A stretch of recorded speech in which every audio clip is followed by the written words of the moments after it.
Bueno, pues vamos a pasar a las dos... ahora. Así mejor. Vamos a pasar a las... Bueno, como veis tengo palito ya, ¿eh? Ya lo he comprado.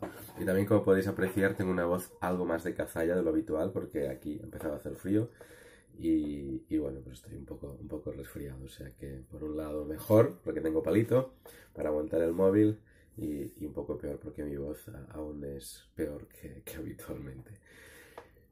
Quería comentaros las dos la segunda y la tercera parte de este solucionario. La segunda tiene que ver con algunos errores habituales que vale la pena comentar en general y después poneros ejemplos de vuestras propias specs para compartirlos y quizás al final hablar, sí, también, quizás me haya quedado por decir muy rápidamente, ¿no? Hacer también mención de la conclusión de esta PEC, de la tercera parte de la PEC.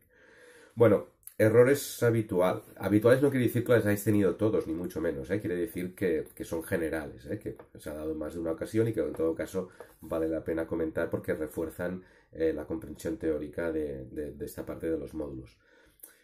La primera, ojo con confundir el análisis de los bienes públicos en el sentido olsoniano y en el sentido de la teoría de elección racional con el análisis del debate público-privado en gestión pública o si queréis, en teoría política. Es decir, no hablamos en absoluto de las ventajas que tiene o que podría tener o las desventajas que podría tener una gestión pública frente a una gestión privada, refiriéndonos, aunque haya una cierta relación, a la titularidad del bien, sino a la naturaleza del bien, a esa naturaleza que, como recordamos, tiene que ver sobre todo tiene que ver con dos dimensiones: la dimensión de la incapacidad de exclusión del consumo de ese bien, lo que genera free riders. Ese bien, no se pueden poner barreras fácilmente, fronteras al consumo de ese bien, también por aquellos que no han contribuido a su generación.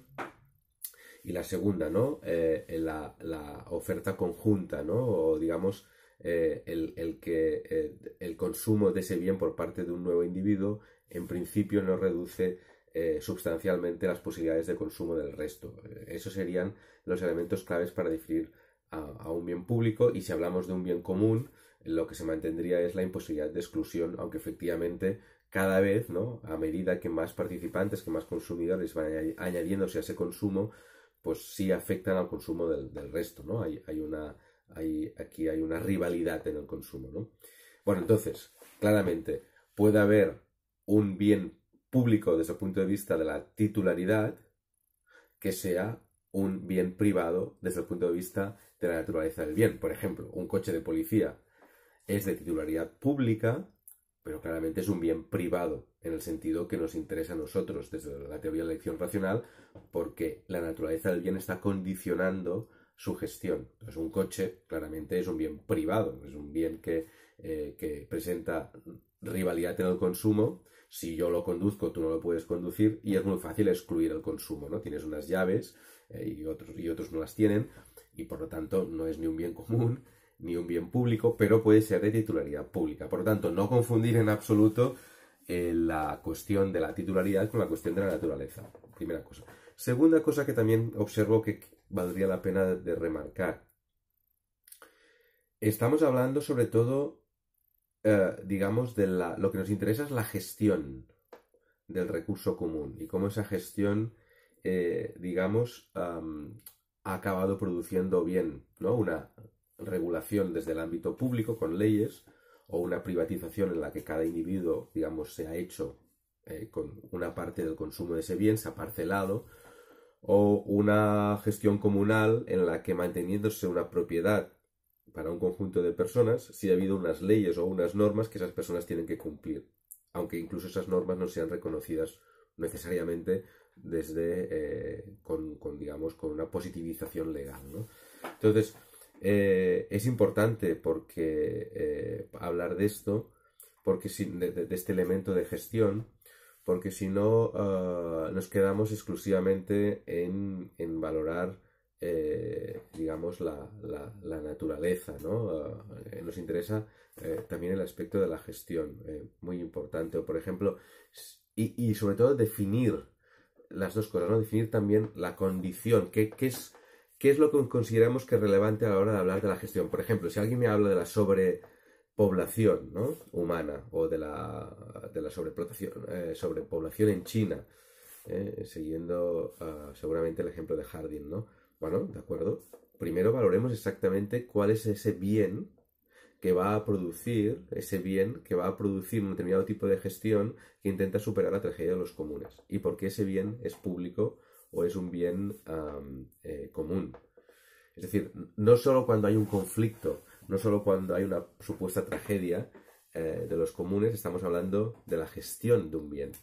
¿De acuerdo? Entonces, eso también es importante distinguirlo. Primero, definimos claramente cuál es la naturaleza del bien, cómo desde la teoría ese bien con esa naturaleza va a implicar para su gestión, para superar el problema de la tragedia de los comunes y el dilema del prisionero, unas determinadas condiciones que se pueden dar tanto en el ámbito público, ahora sí, el ámbito del Estado, como el ámbito de la comunidad, como el ámbito del mercado, y finalmente, pues bueno, valorar cómo digamos, esas condiciones han sido más o menos eficientes, ¿no? A la respuesta a los problemas que plantean. El plástico, por ejemplo, no es un bien público, no es un bien comunal. Digamos, que haya regulaciones, digamos, que haya políticas públicas que tengan que ver con la sostenibilidad, no quiere decir automáticamente que estamos definiendo el bien, claramente.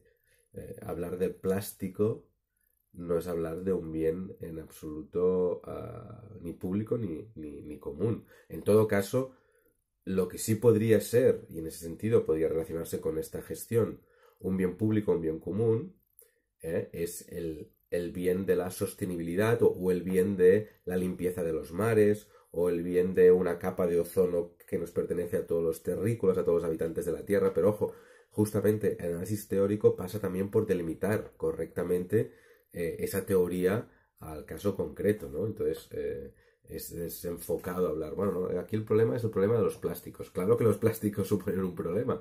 Lo que no está claro es que si lo enfocamos de esta manera, la teoría nos pueda resultar de utilidad. En cambio, si relacionándolo con el problema de los plásticos somos capaces de relacionarlo con un bien público como puede ser el aire limpio o los mares limpios, eso sí que son un bien público y por lo tanto aquí podemos aplicar todo lo que sabemos sobre cómo posibles gestiones de bienes que presentan esta naturaleza, ¿de acuerdo? Todo esto es muy importante también tenerlo en cuenta.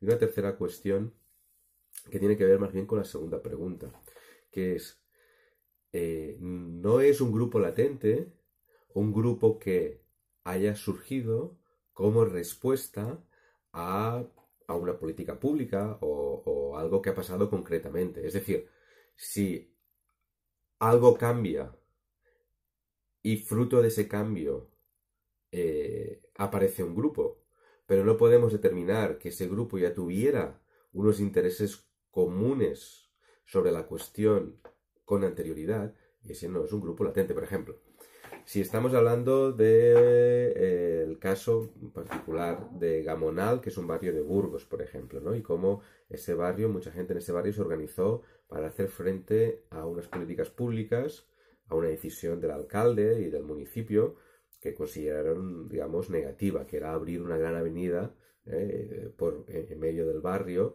tirando, digamos, algunos edificios o en todo caso reurbanizando.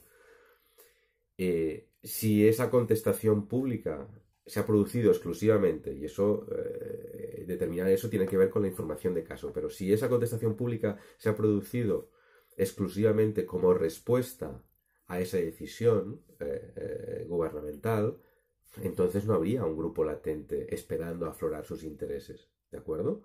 Es decir, el grupo latente existe cuando hay una serie de personas, por ejemplo, podría poner el caso, ¿no?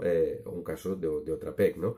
Cuando, por ejemplo, en Marruecos una serie de jóvenes, incluso el 15M en España, ¿no? Cuando en Marruecos decía un grupo de jóvenes, digamos, se organiza en un movimiento que se llama Democracia y Libertad Ahora.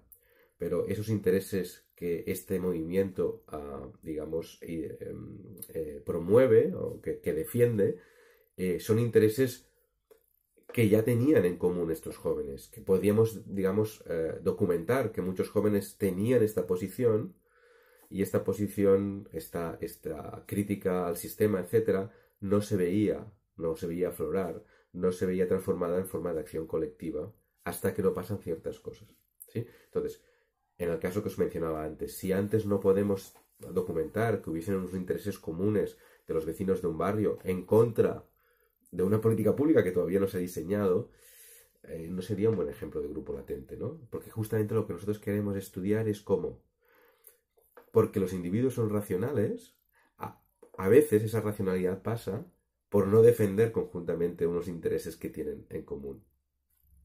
Esa es la paradoja, que nos ayuda a explicar la teoría de acción racional, que siendo racionales no se defienden o no generan una acción colectiva común por los problemas que habéis ido leyendo en los módulos, y por lo tanto estaríamos hablando de ellos como grupo latente, porque son incapaces, pese a tener intereses comunes y a veces intereses de gran entidad, que son muy importantes, son muy relevantes para ellos, son incapaces de generar acción colectiva. ¿De acuerdo?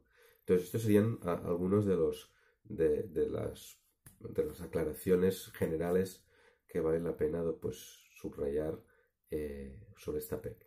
Y una vez más veo que este vídeo tiene 11 minutos y por lo tanto pensaba que este sería el último del funcionario, y no, habrá un cuarto vídeo. ¿De acuerdo? Pues nos vemos en el cuarto vídeo.